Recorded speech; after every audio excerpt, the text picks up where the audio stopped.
এই দেশের ক্রান্তিকাল আর কাটে না। মানুষের সংশয়, চিন্তা, দুর্ভাবনা আর কাটে না। সবাই মনে করেছিল শেখ হাসিনা বিদায় নেবে, শেখ হাসিনার বিদায়ের মধ্য দিয়ে অন্তত চিন্তা ভাবনা দুঃস্বপ্ন দূর হবে,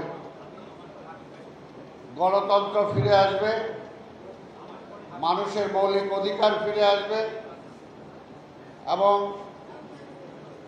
দীর্ঘদিন যাবৎ বিশেষ করে দুইটা প্রজন্ম যারা এখন পর্যন্ত ভোট দিতে পারে নাই, তারা সেই ভোটের অধিকার ফিরে পাবে। কিন্তু শেখ হাসিনা বিদায় হলেও এখন পর্যন্ত জাতির সামনে থেকে দুর্ভাবনা, দুঃস্বপ্ন কিন্তু কাটছে না।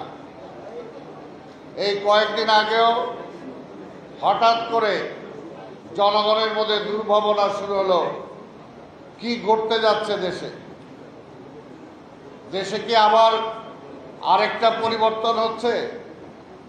এই পরিবর্তনটা কার পক্ষে যাচ্ছে, কার বিপক্ষে যাচ্ছে?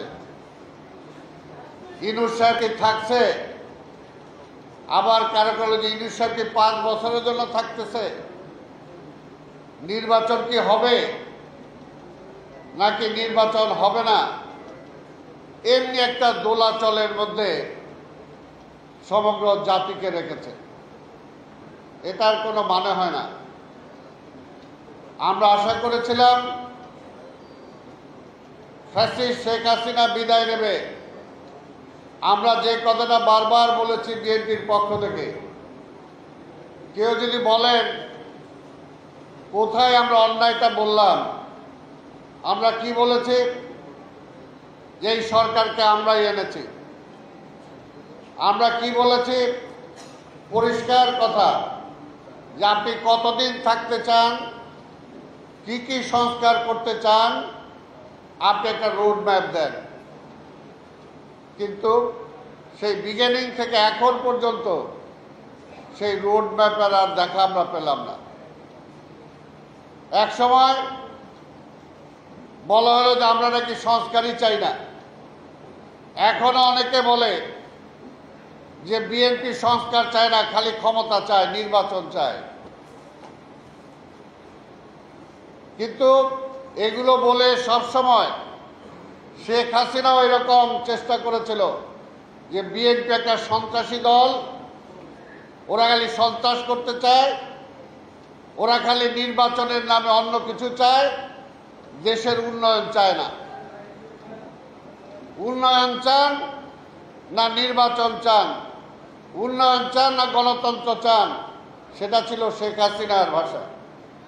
এখনো নতুন করে বলা হচ্ছে সংস্কার চান না নির্বাচন চান, অথচ কোনোটার প্রতিপক্ষ না। আজকে যে 3টা দাবির কথা আজকে এই সরকার বা এই সরকারের অনুগত যারা, তারা বলছে এই 3টা ছাড়া তারা নাকি কিছু বুঝে না। কি 3টা?